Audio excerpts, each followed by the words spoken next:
Aloha, and welcome to Reaching Out with Think Tech Hawaii. My name is Neenz Faleafine, and I'm your host. And we're going to round out 2014. I'm going to introduce you to Hawaii's problem solvers. Our guest today, I was doing my research and I wondered, what have they not done? One of them is a former geometry teacher, is a Nahoku Hano Award winner, and the former VP of Bonterra Solar. And then the other co-founder, or my other guest, is a former senior programmer analyst for Outrigger Technologies, curriculum developer, and co-founder of an accelerated learning program called DevLeague. And they are both the co-founders of a web and tech development company called Sudokrew. Please welcome Spencer Toyama and Jason Sewell. How's it? Hey, how's it? How's it? How's Good it? to have you folks here. Happy New Year. Happy New Year. Any big plans? No. Kaka'ako? Work No, is, yeah, is work. our big plans. Same here. Same Sleep here. maybe. Yeah. Exactly right. Hide- Like have a hide good from meal, humanity. right? Yeah. Finish what we need to get done by the end of the year. Have a good meal and get to bed early, Yeah, pretty much. so we can see the next morning. You know, as entrepreneurs, holidays become less and less about that, and more. Yeah, Yeah. pretty much. Forget what a holiday is. Yeah. A holiday is when other people stop calling you. So So as they're co-founders, actually pretty productive days. like That's is today the a best holiday, part. right? Yeah, today- You know, for a lot of us on Oahu, a holiday is traffic or no traffic, right? Traffic or no traffic. Is today a holiday? We got into town. Oh, then pretty today early. is not a holiday. Yes, I was doing my rushing here too, and that is why we're running a little late here to get to the studio, because all of you are on the road. So what I wanted to talk about is your folks' journey, right? I let the viewers know the different hats that you folks have worn, and I'm just blown away and inspired. I want to take you folks all the way back, and how do you choose that journey, right? So growing up, you know, what was life like? I mean, that inspired you to become professional problem solvers. Yeah, beer probably. Hey, that's how. Let's go back a little bit. Like, Yeah, That's that how not the in the problem bottom. started. And then we had to figure out how to solve them. Jason and I were poker buddies actually for like 5 years. We just like had a house game, and you were working at the Outrigger for a while, and I was working at Bonterra. Yes. And I think after a while, we were just kind of ready to like do something on our own, and the timing kind of worked out. Yeah. It's kind of funny actually, because I Spencer would always have all these crazy ideas like, what if you could build this? What if you could build that? You know, and eventually we kind of got to the point where it was like, well, all right, let's try it. Let's try to do that. Yeah. So I mean, we just both kind of really were in similar situations of kind of looking for the next thing at the same time, and so all those kind of conversations over cards and beer kind of actually led to something productive. let's actually do it. Let's actually build it. Yeah. So, but how did you folks even get interested in programming, web development, technology? For me, I got into programming initially. I think I always thought it was cool. I always like trace it back to Tron, like seeing the guy get sucked into a video game, and he was a programmer. I think that was like my initial interest. Was like, oh, that's cool. Like, and Tron. I'm a little bit older than you, so I was playing the game before the movie came out. Really? Yes. Wait, Yes. Tron was based on a game? It was actually a movie- video it game. was a game Yes, first? it was a video game. Oh, that may be the best. Old arcade style. Old arcade Yeah, style. You yeah. needed a quarter, Right. and then they came out with the movie after, and I was like, what? And No, I had a theory. That's why I think our employees are going to go in revolt, because we have this ongoing debate that there's no good video game movie based off of a video game. So Tron, I don't know if Tron's a good movie though. It's an okay movie. Tron was a great movie. Yeah. I thought it was a great movie, just simply because I'm a geek and grew up playing the game. Yeah. However, Academy Award winning, that kind of great game, probably not. Like, you've already got to be like a breed of, you have to have geek in your DNA Right. Yeah. in order to appreciate the Yeah. movie. I still want a light cycle. One of these Yeah. days I will have a light cycle. You'll do all of that. Yeah. And so for you, Spencer, like, when did you know, like, you wanted to be an entrepreneur? Or I think I've always wanted to be an entrepreneur, but I didn't actually win the Hoku. That was Paula Fuga, but Okay. like she's my business partner. Yes. But like that was like the first thing I did out of college was start this record label, and that was interesting. Like at the demise of the music industry, I didn't really have like a really good top-down perspective on everything. So I didn't realize that the music industry was collapsing at the time that I got into it, and definitely learned a lot. So was teaching, but always interested in technology. And when I was at Bonterra, I actually built their CRM. It's really terribly built. Like, I would never code myself ever again. Like, I think some of our guys have seen my database schema before, and they're just like, oh, that's hideous. It's a mess. I should have just left it in Excel. Yeah. Just manually written. but then you start to realize that, like, when things are digital, then it kind of follows that that curve of, like, innovation, and then, like, things get really crazy, and a lot of things are possible once you throw things into a digital way. And I think developing that CRM kind of gave me perspective of, like, oh, this is what's possible. And then I started to look at other businesses because I have, like, business ADD. So I mean, I think that's why we specialize in solving other people's problems, because we're never going to run out of those. And that's what's really fun and interesting for us. If, like, oh, we can automate this solution for somebody. Right. You can take a look at. So you said that you have business ADD. I love that. I love that disease. I think I have a little condition of that as well. However, when you're solving for others, it's almost like, creating your own business as well. When you partner with them, when you collaborate with them to find their solution. Before we get into that, I want to know, favorite superhero? Wow, favorite superhero. I'm not a big superhero guy, but I don't know. I always thought Batman. I think Batman probably stuck with me through everything. Yeah. Yeah, I like Invincible, Ryan, the Robert Kirkman. Yeah. Yeah. That's a different one. I don't know if anyone ever gets that. Wow, that's a good one. And biggest influencers growing up, who would you say? Wow. I don't know. I had a lot of great people in my life. I think so not big names, but people did influence me just from hard work and helping other people.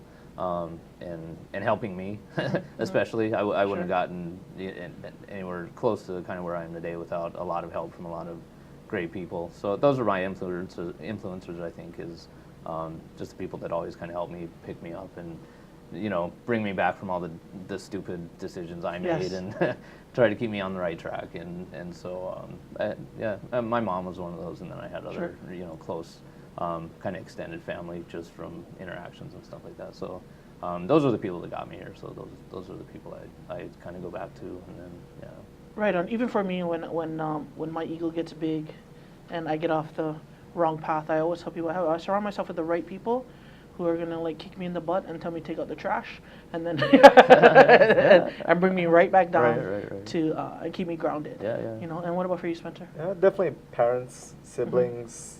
My grandma is like a crazy, wonderful woman that, like, definitely watches every day after school.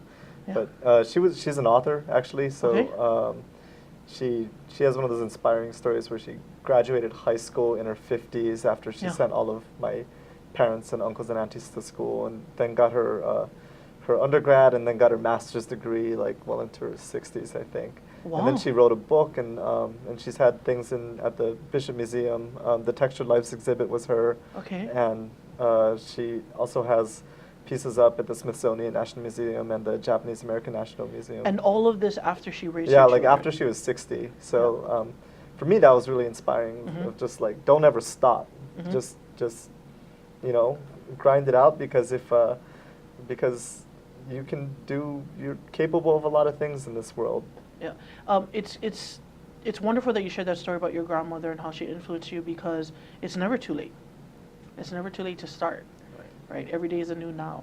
Yeah. Every moment's a new now. So, what do you want to start doing at that time? Yeah. What is your grandmother's name? Just Barbara Kawakami. Barbara Kawakami. Yeah. Okay. And she has the new book coming out this year. Okay, plug it. Well. I know. Totally plug it. That's why I'm here. Just plug Grandma's book. Grandma's book. Who's not going to buy Grandma's book? Yeah. Right? Barbara Kawakami. I remember that.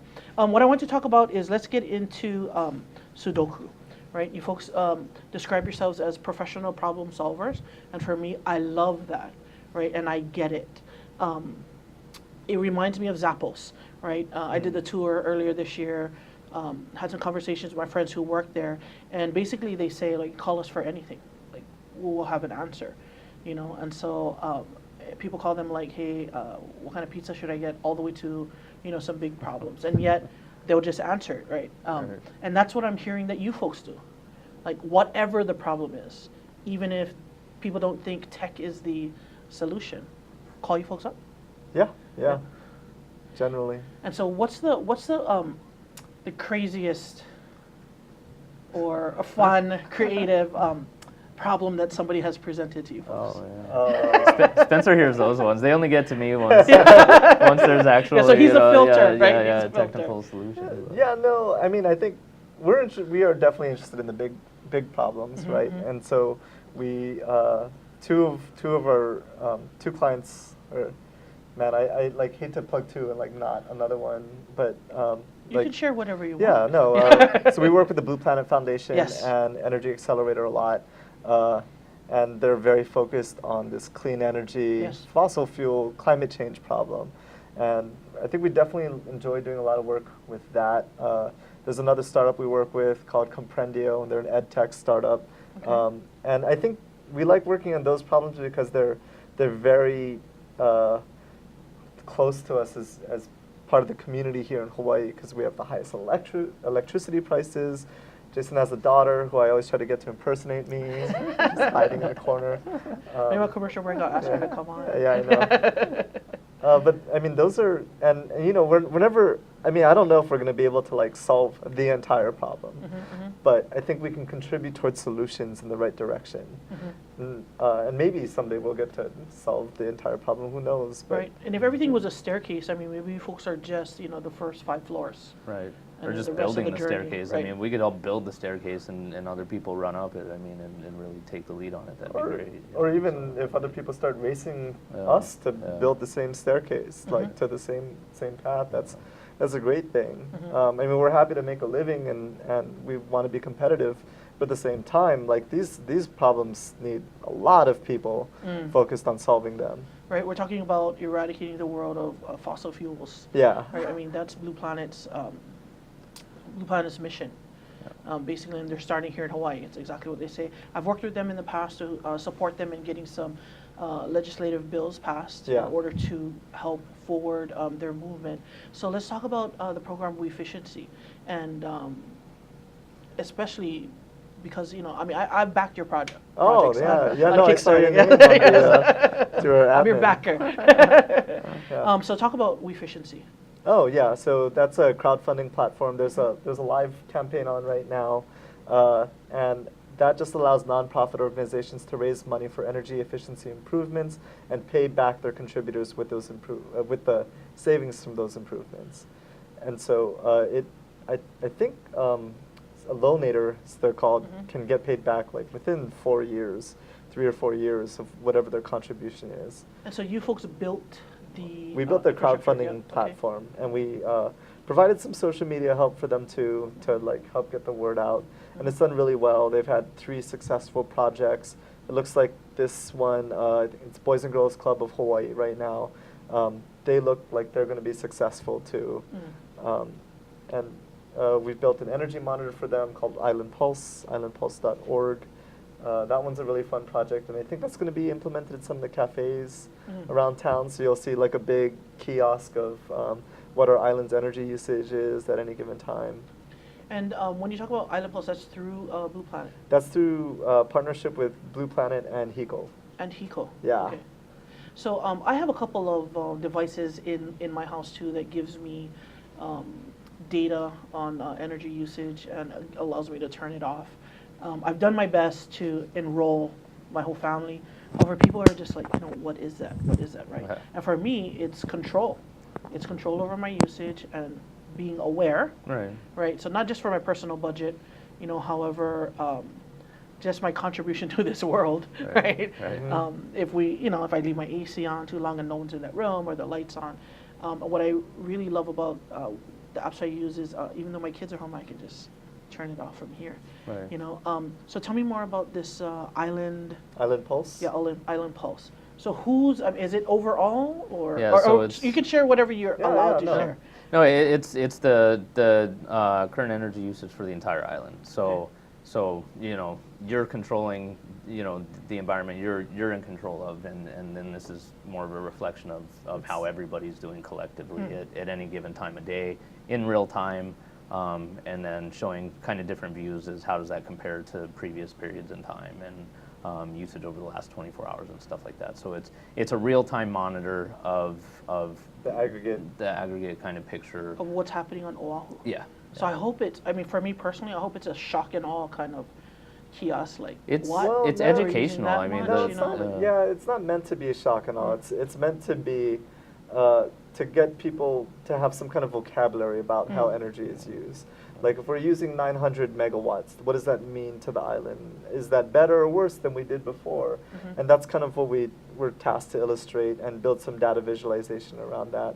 So, I mean, we love data visualization, working with big data sets. And Yes. I think that's what's like really interesting about where we're going with technology right now is like all this data is being populated and we don't really know what to do or how to use it yet. Right. We're going to talk about that later. We're going to take a commercial break right now. And when we come back, we're going to continue to talk to some professional problem solvers and learn more about what they're doing on the island. Aloha. Aloha, I'm Hunter Hevlin, host of Sustainable Hawaii here at ThinkTech Hawaii.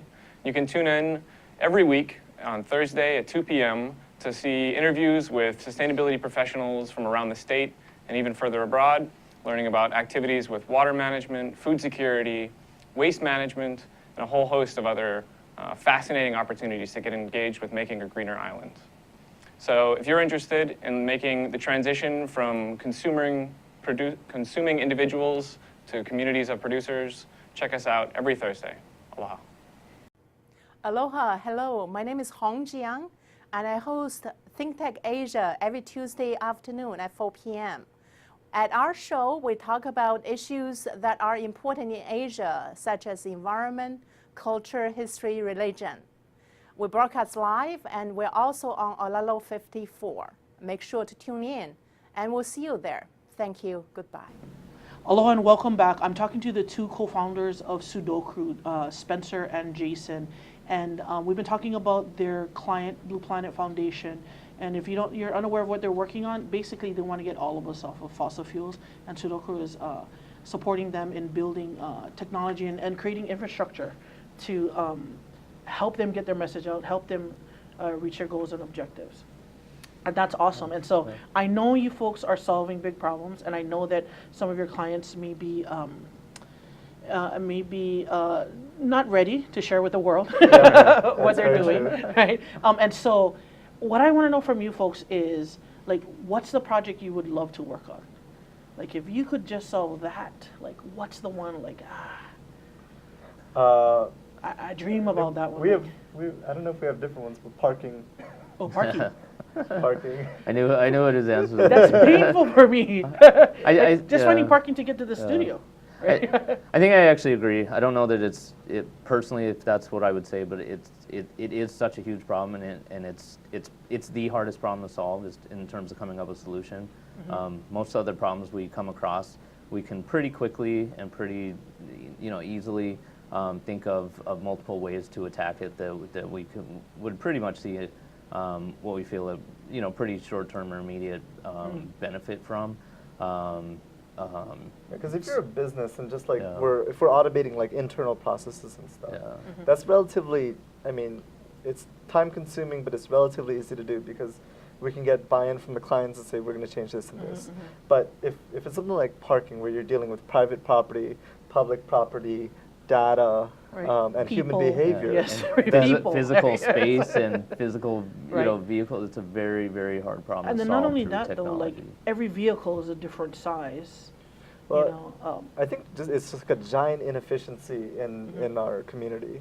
There's this great book called The High Cost of Free Parking from Donald Shoup, which talks about how traffic congestion, up to 27% of traffic congestion is caused by people finding parking. So when we're going around Honolulu and then you're, like downtown here, Kaimuki, Makiki, those are all the areas where people are trying to find parking and they're causing all this crazy traffic congestion, especially like Ala Moana area. So I was just going to say, yeah. if anyone from Growth Properties is watching, they own Ala Moana and Ward, get in touch with these folks because, I mean, just parking there You know, Yeah. it's frustrating. Yeah. I mean, And yeah. just the ripple effects of it too. I mean, you know, everything what we've been talking about is fossil fuels to directly impacting people's lives. I mean, the amount of time people spend commuting. I mean, that's over time. I mean, that's time taken away from your family and your kids and your sanity.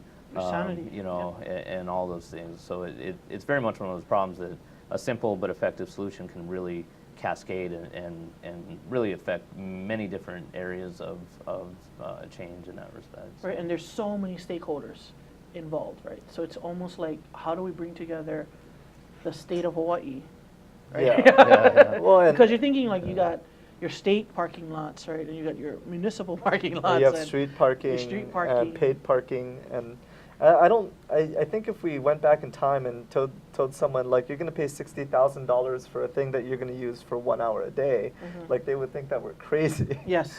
Yeah. Yep. And now it's like the norm. We have way too many cars on the road and all this congestion, and Right. I think like traffic, parking is like a huge chunk of it, and then there's other parts of it along the way, but I think parking is like probably the biggest, most addressable chunk that can ease our traffic problems. Second worst in the nation, right? Second worst in the nation after California. After Los Angeles. Los Angeles, yeah. And so, But we and beat we're them not one that, year. yeah, I was like, we're not that far behind. I think we're just kind of trading off. And Yeah. I've been in LA traffic on the 405. I didn't know any better, you know, and I was like, is this what they're talking about, right? And Yeah. made me grateful for our H1. Yeah. At least for a few years. Yeah, that I'll be on soon after this show. Parking, huge impact, right? And like you said, the ripple effect of just emotionally. I always focus on like, how does the human being feel, right? Frustrated, right? It's a waste of time. And then, then it pours over to whoever else is in the car or in the other car, right? And, you know, and then it just kind of ripples out, kind of permeates, manifests into everyone. Take it home and, you know, all that kind of Yeah. stuff. You That's know, why it's like, so hard All for me because to- of parking. Yeah. Yeah. I can't drive anymore. I mean, like, I cycle as much as possible. I was just gonna say, buy a bike. Yeah. No, we got the new cycle track, which I Yes. think is amazing. I know a lot of people don't really like it, but I think it's a good step in the right direction. I love it. I love that they've implemented that, and I know a lot of my friends are like, what? And I know it's gonna take a lot for drivers to learn, right? Just once again, however, the more options we have, I think it's better. The more options we have. I mean, for myself, we're a family of four, three drivers, one car. And so somehow, not my children, but I'm the one who catches the bus and, you know, walks to where I have to go. And it's okay with us, you know. And I'm even looking to, like, where can I get a bicycle, store it here, someplace downtown, and then catch the bus in town, jump on the bike. Well, bike share is happening pretty soon, I believe. Yeah, I believe so too. I Yeah. saw something come out of the city that's what they're going to implement. And Yeah. so right there, I know they already have it in Kailua, you know, and I see a lot of the tourists take advantage of different bike share racks that they have. Yeah, there's just that story about Lanikai having like 2 hours to get down the beach, which is crazy. My whole thing was, why didn't you just walk, right? Park someplace or just catch the bus into town and just walk in. But 3 hours on Christmas Day, Yeah. talk about like that ripple effect, right? And then it spills over for me into social. I only learned about it from social media because there were all of these fights, right? Yeah. You know, and then it becomes like the local versus the tourist versus the transland, like all of this stuff that's so unnecessary. But the key thing was parking for that, because they closed one of the parking lots, and so you close one parking lot, you have all these people looking for parking. That's what caused that entire traffic jam. And it's not the biggest parking lot either that day, so they still would have had issues, right? Had it been open anyways, however, not as bad. So parking, I encourage you folks every single time I hear someone bring it up, I'm going to tell them, Sudokrew. Yeah, well, I mean, I think the bigger problem that we're trying to solve here is brain drain and creating better jobs in Hawaii. And so, like, I think what we do is kind of like a two-in-one. We get to address other people's problems. We get to work on these big problems like clean energy and education and startups, and also provide a better job atmosphere here, better paying jobs for smart people. Right, and then kind of entice them home. I know that HTDC just had their annual Yeah. fair. Did you folks go to that? Yes, we were That's there. the first year I didn't go. Oh, You know, yeah, we yeah. missed you.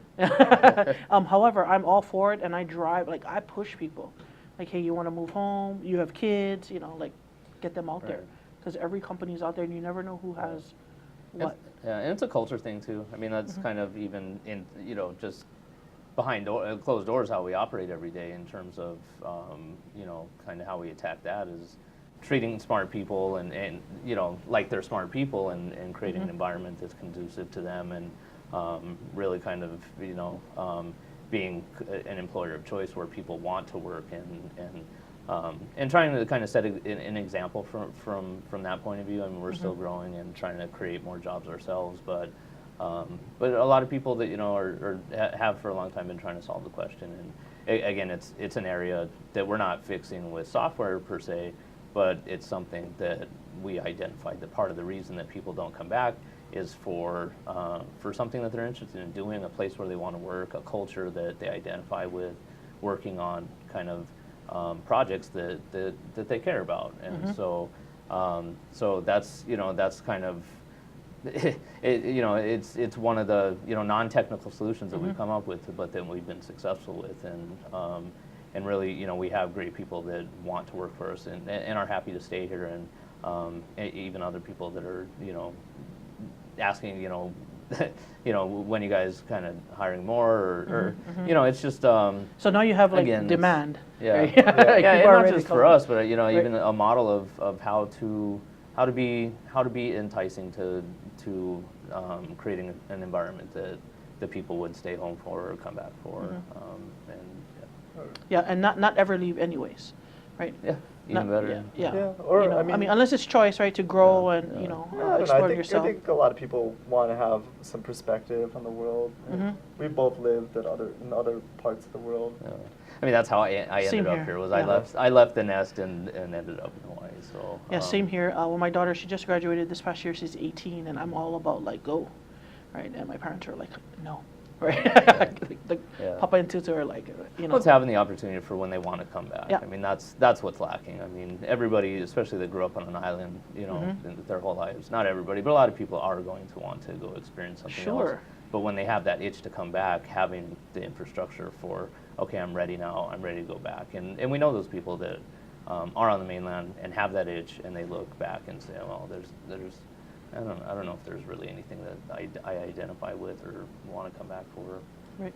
Spencer, I think you're on point when you say, like, I think people want to go look. With media today, right, we have access to it. You can see what's happening out in the world, right? Something catches fire inside of you, like, you're going to want to pursue that fire and go see what's on the other side of the world, right? One thing I do love and I want to note about the local tech industry is that everyone kind of works together. Everyone has that common goal of, one, how do we get people home? How do we stop the brain drain? How do we get attract people here at home? And then how do we then collaborate, or as Oceanette puts it, like co-create, Right. co-create together. Right. I want to talk about your folks' work on Blue Planet's 2013 Hawaii Energy Report Card. Oh, yeah. Very interactive.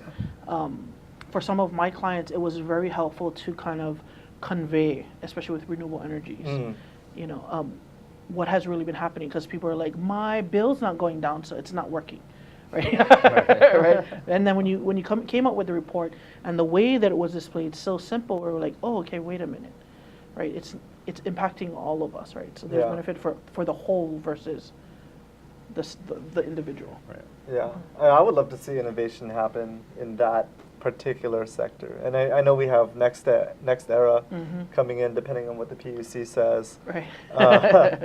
But honestly, like I would love to see someone, or I mean, I would love to see some innovation happen there. Like, if there was like wireless energy transfer technology, so that like people could transfer all this photovoltaic energy being created, Right. and creating like a mesh grid or something, instead of going through all these like wires and heavy infrastructure. I feel like it should be simpler, but I don't. I'm not an engineer, so I just kind of like. Yeah, me too. I'm not an engineer. Dream big. Yeah, I focus on the human beings. Right? How does it? Yeah. How do we let the human beings know that good is coming of Right. our solar or any renewable energy that we're doing, any effort. Yeah. Yeah. you And know. that's what's so positive about kind of the report card and Island Pulse is, you know, we you know, kind of like Spencer touched on, we know that we have our limitations of, you know, personally what we can do. So the, you know, the great part about those projects is the education aspect of it, of kind of like you touched on too, that it's giving information to people, it's showing kind of where we've been, where we've come from, really allowing them to understand the problem a little bit more, and then you know, hopefully getting their wheels spinning a little bit in their mind of, okay, now I understand this a little bit more, and those, you know, that's when innovation happens, right? Is when people have content knowledge or kind of subject matter knowledge, and are thinking about it, that it is a problem, it's something that affects them.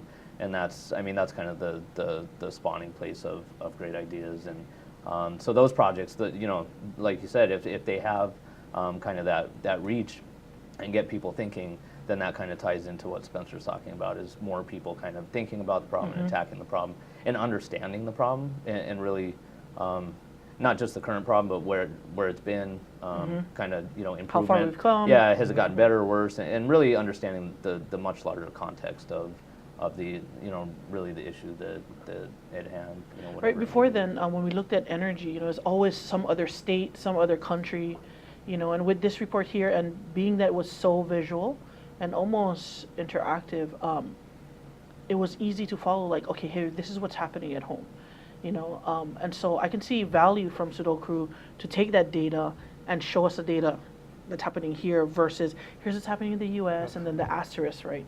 Maybe Hawaii, Alaska included in the data, right? You know, and we're always the asterisk, right?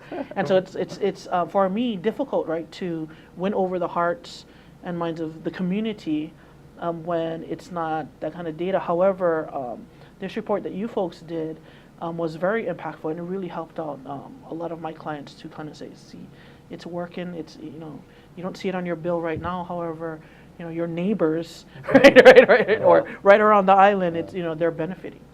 And so if we just kind of hang on and continue our practices. Yeah, we totally have it within us, like, I mean, even Hawaii, to like actually save our world. And I know that sounds super lofty, and like I love it. Well, everyone makes fun Idealist. of me because I'm always like the future guys. This is like the motion that gets associated with me the most. Okay. But you know, if everyone just like did their part to recognize that like that these are addressable problems, instead of looking at the big problem and saying there's nothing I can do about it, so I give up. And I think that's how we leverage Hawaii really well too, is that we recognize that there are problems, and so if there's problems to solve and our business is solving those problems, then we're probably going to make a decent living because we're never going to run out of work. Right, there's never going to be no problems, right? Because it's all perspective, right? Right. What one person looks at as, you know, and it's a glass, right? Half full or half empty. Well, as long as it's at the half. Right. You folks have, you know, have, even in terms of entrepreneurship, yeah, I mean, it's like, I think it's something that we've seen, you know, of people looking for big ideas and kind of trying to, you know, especially around tech, like how am I going to be kind of this next big, you know, whatever. I don't, not even to make comparisons, but really in terms of focusing in a problem that really in your environment and learning how to fix that and focusing on, you know, kind of what's within something you can control and something you know well. Those are really truly ideas that scale, and that's what everybody's trying to do when they're, you know, I mean, when you hear kind of startups and entrepreneurship, is build something that's going to grow, right? And so when you know, I think if people can focus on solving problems immediately around them, in some of like, you know, like what we've been talking about, is that these problems that are global problems but kind of magnified here, then all of a sudden, I mean, if you come up with a solution here just to affect your immediate surroundings, that is then a scalable idea, and you have demonstrated kind of proof of concept and results with that. So it's a good idea to focus that way, and I don't know that we always hear that of No, we don't. yeah. I'm so- sitting here going, no, we don't. Preach it, preach it. Yeah. We're going to go to commercial. What we've been talking about is how to become a better human being. We'll take a commercial break and come right back. I don't know if we can help. Hi, I'm your host on Think Tech Asia, Bill Sharp. I look forward to you joining us each Monday between 4 and 5 o'clock when we film right here in our studio in downtown Honolulu. The show, Think Tech Asia, focuses on contemporary events in Asia. And by Asia, we mean anything from Hawaii, south to Australia and New Zealand, west to Pakistan, and as far north as the Russian Far East. Clearly, this is one of the most economically dynamic centers of the world. And we bring you up to date on what's going on in a whole host of countries in this very vital region. We look forward to seeing you. Aloha. Welcome back. We've been talking story with Spencer and Jason from Sudokrew. And if you're just joining us, you're going to want to watch the replay. And you're going to want to get in touch with them because they are professional problem solvers. What I want to focus on this last segment is about data. It's one of the things that, believe it or not, makes me excited. I want to know from you folks, like having to deal with so much sets, like what's next from it, right? I mean, there's a data. I mean, I take a step, my phone records it. I turn on a light, somebody knows, right? It's for some people they worry about Big Brother. For me, I love it, right? Like, please tell me more about me, so I can be a better Neenz, Right. And so this data, No, I mean, I do too. I don't really care all that much. I think it's cool that so much data is out there, and obviously you don't want to be, abused, but there's so much good that comes of it, and whether people recognize it or not, our lives as of today have greatly changed because of having data available. Whether it's, it goes back to anything, healthcare and serving people better. And there's so many positive benefits, and then kind of the negative always gets highlighted. Even what we've talked about a little bit already is the data visualization of kind of where we are now with technology. And this is what really we love about data kind of in its current state on the web, and what we're able to do with it is that the technology that you have on the web now to really animate and kind of really bring things to life, and the huge amounts of data that you have, telling us about every single aspect of the entire world happening around us. The ability to storytell with that data, and again, even going back to like computer science, data is nothing by itself until you turn it into information, right? So right now, just with so much data, there's so much still information to be gained from all that data, and we haven't even scratched the surface in terms of I think, not even us, but the world in general, in terms of how much data is out there and how much we still have to kind of gain from it. And then, going back to the Tron stuff, we like animation and like cool, bright colors and seeing things, move and stuff like that. And now we're in this world where we can take data, information, things that benefit people, and do that cool, visual animation stuff that just makes us like happy to look at things. And so it's a beautiful place where we're right now in terms of what you can design for on the web and what you can do with data. So it's really for cool me, stuff. as a marketer, storyteller, data gives me credibility in my story that I'm telling.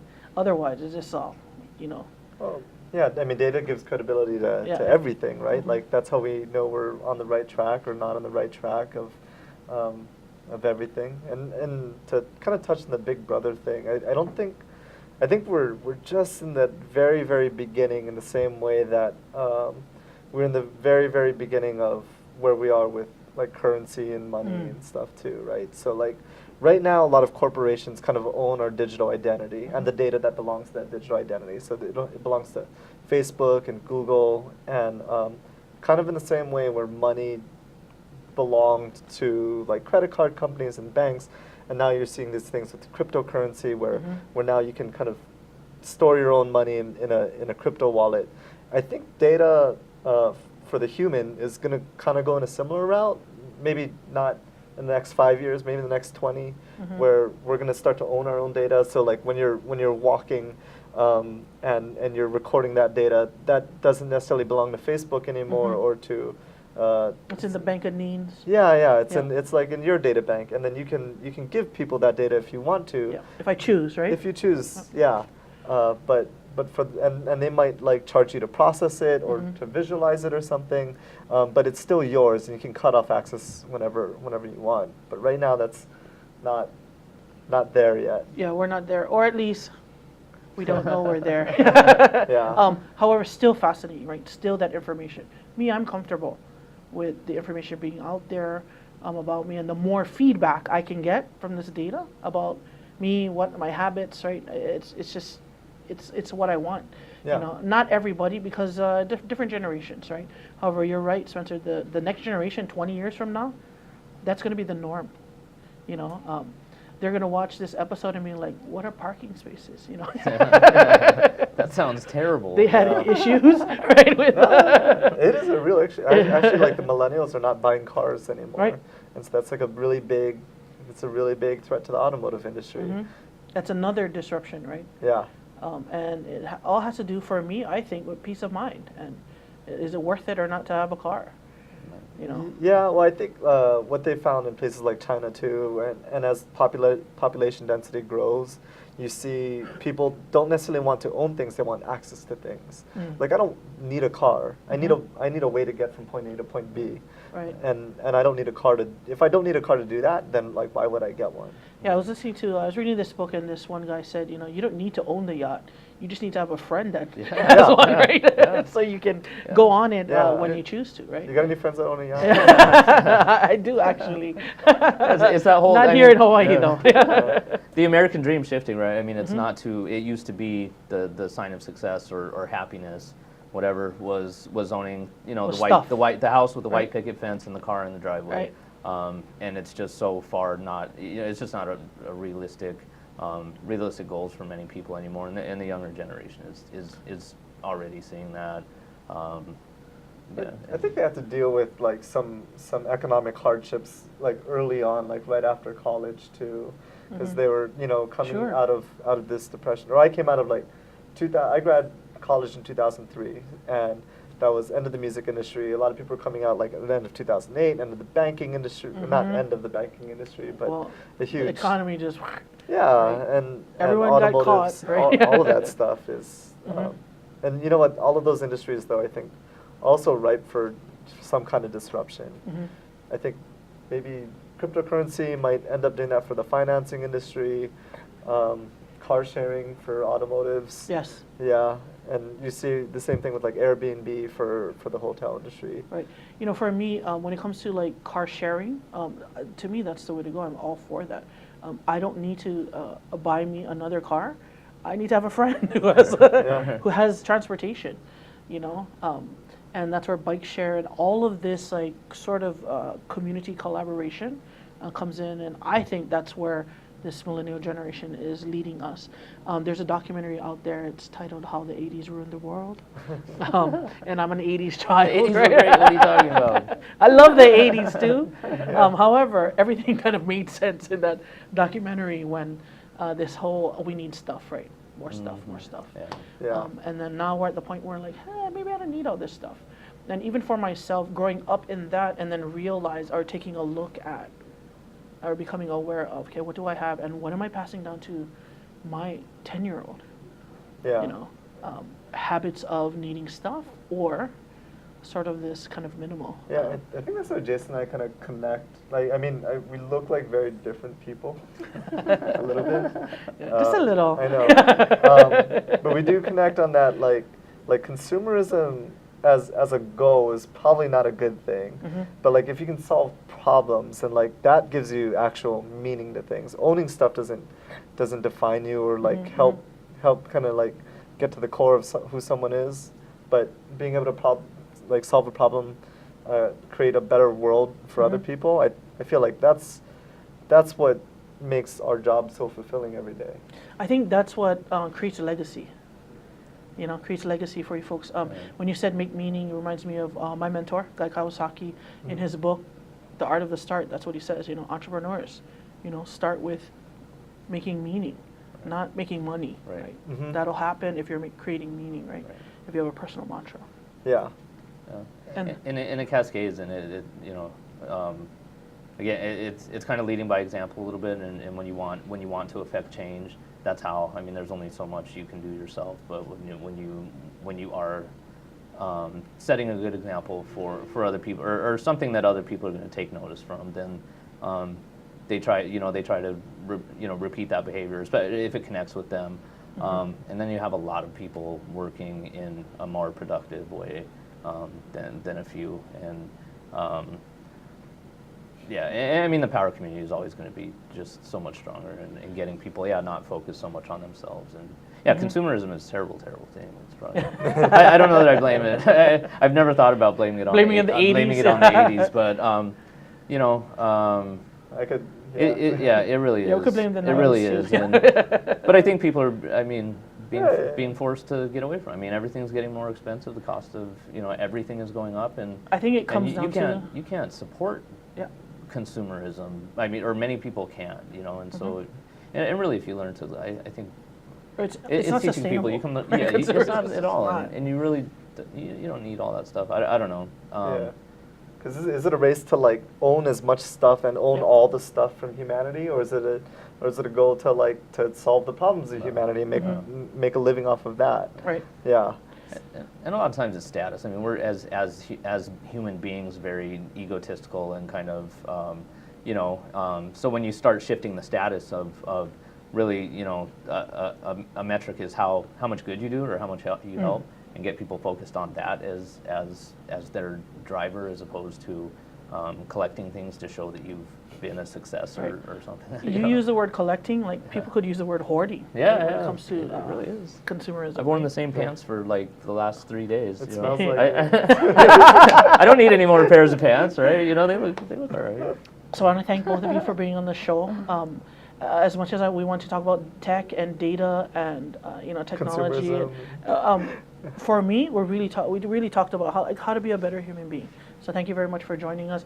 Thank you all very much for tuning in. And if you're watching the replay, Happy New Year. Aloha.